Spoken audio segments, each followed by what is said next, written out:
Si votre supérieur vous demande de construire un rapport des ressources humaines et vous avez comme données les nombres d'employés, les salaires, les retards, les absences et les maladies, que vous devez afficher par sexe, direction, poste et nom de salarié, le plus souvent vous abordez l'approche classique en commençant par créer 5 visuels pour les 5 chiffres et les mettre tous sur un seul axe qui est l'axe sexe.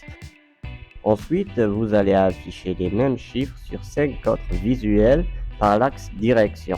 Et enfin, vous allez les mettre par poste sur 5 graphiques en plus. Et vous vous trouvez brouillé avec 15 visuels qui vont faire mal aux yeux de votre responsable et en plus, vous ne pouvez pas afficher ces chiffres par nom de salarié parce qu'il n'y a plus de place. Peut-être ça vous paraît beau d'avoir beaucoup de visuels et avoir un rapport chargé, mais croyez-moi, vos clients vont avoir toujours besoin d'un rapport simplifié. Et si vous ne le savez pas, il existe une méthode qui vous permet de résumer ces 15 visuels à seulement 3 ou 4 graphiques via les champs de paramètres qui font l'objet de cette vidéo et qui sont des filtres permettant de changer l'axe et les chiffres insérés dans vos visuels.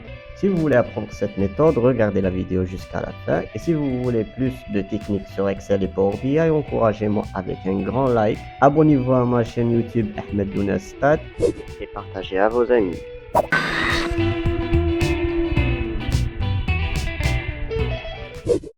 Les paramètres des champs ont apparu dans la mise à jour Power BI du mois de mai 2022 et on ne les trouve pas automatiquement activés. Pour les activer, il faut aller à Fichier, Options et paramètres, Options.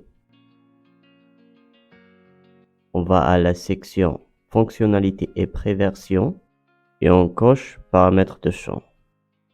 Après l'avoir fait pour la première fois, le système va nous demander de redémarrer Power BI pour qu'on puisse avoir accès à cette fonctionnalité. Dans l'onglet modélisation, on trouve la liste Nouveaux paramètres qui contient 2 éléments, plage numérique et champ. Pour créer un paramètre de champ, il faut cliquer sur Champ. Dans la boîte de dialogue, on trouve 4 éléments essentiels. Le premier correspond au bouton Nouveau paramètre qui contient les éléments plage numérique et champ. Là, je peux donner un nom à mon paramètre de champ. Je vais le nommer axe puisque je vais construire dans une première étape les axes de mes visuels. Dans cette partie, on a toutes les tables de notre modèle de données et on a aussi une zone de recherche qu'on peut utiliser pour trouver tous nos colonnes et nos mesures. Je construis mon paramètre de champ en commençant par cocher la colonne sexe. Et on remarque que cette colonne a été insérée dans la partie gauche. Ensuite, je coche la colonne direction, puis employé. Je peux aussi cliquer sur ce X pour enlever les colonnes que je viens d'ajouter. Bon, je veux aussi la colonne poste. Et je vais cocher à nouveau la colonne sexe que je viens d'enlever. Je clique sur Créer et j'aurai ce segment qui contient les axes que je veux intégrer dans mon visuel. Et dans le volet Données, j'ai cette table, la table Axe qui contient mon paramètre de champ que je dois intégrer dans les axes de mes visuels et le maîtriser via mon segment. En sélectionnant mon paramètre, j'aurai ce code d'axe qui affiche mes éléments et ce qui m'intéresse le plus, c'est les chiffres qui se trouvent à côté et qui gèrent le tri des éléments. Pour moi, je vais mettre le sexe en premier. Les directions sont les deuxièmes, employé en 4e lieu et poste en 3e.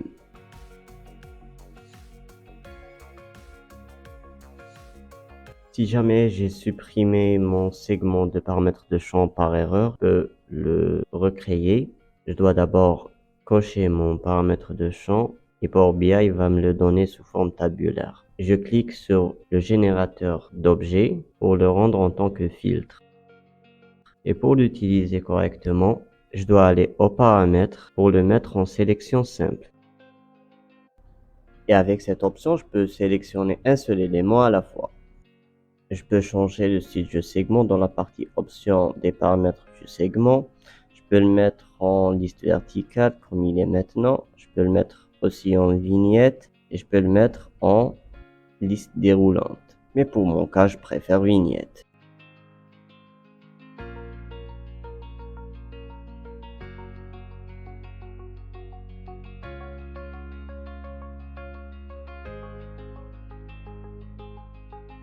Et maintenant, je vais créer le paramètre de champ qui va contenir les valeurs que je vais insérer dans mes visuels. Mais cette fois, je vais pas utiliser des colonnes. Je vais pas insérer des colonnes dans mon paramètre de champ. Je vais contrairement insérer des mesures. Je vais à modélisation, nouveau paramètre, puis champ. Je choisis un nom. Puis je commence à sélectionner mes mesures.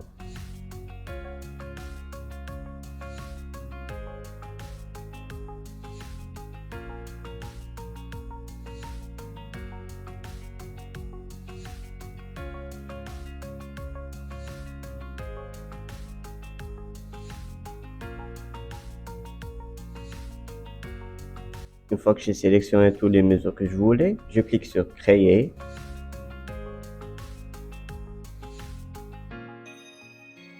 Et j'aurai mon segment sur lequel je vais appliquer les mêmes paramètres.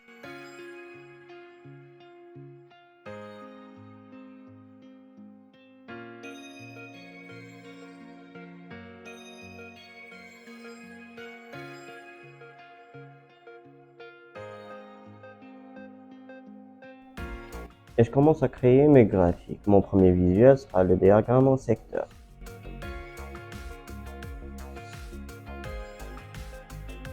Et je vais mettre mon paramètre de champ axe dans la partie détail de mon graphique, tandis que le paramètre de champ valeur dans la partie valeur. Et comme ça, j'aurai mon visuel géré par plusieurs axes et plusieurs mesures. J'ajuste un peu les largeurs. Tout ça pour avoir plus d'espace. Je vais profiter de l'espace que j'ai pour mettre peut-être plus de graphiques. Je vais ajouter, je crois, 2 graphiques.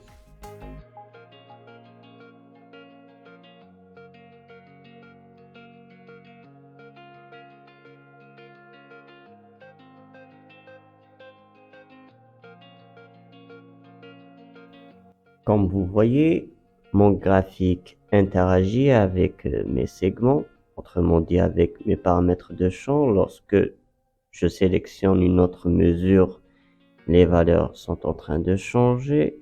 Et aussi, lorsque je sélectionne un autre axe, les axes changent sur mon graphique. Je vais travailler un peu quand même sur le thème du visuel. Ces couleurs me plaisent pas beaucoup, hein.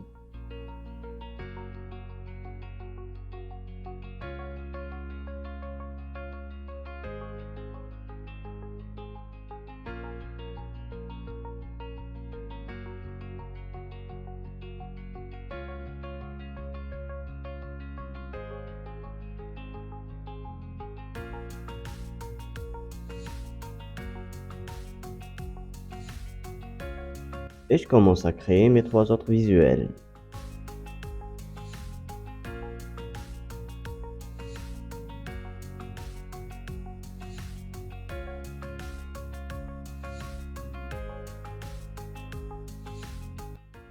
Et comme ça, j'ai mon rapport plus simple et plus interactif.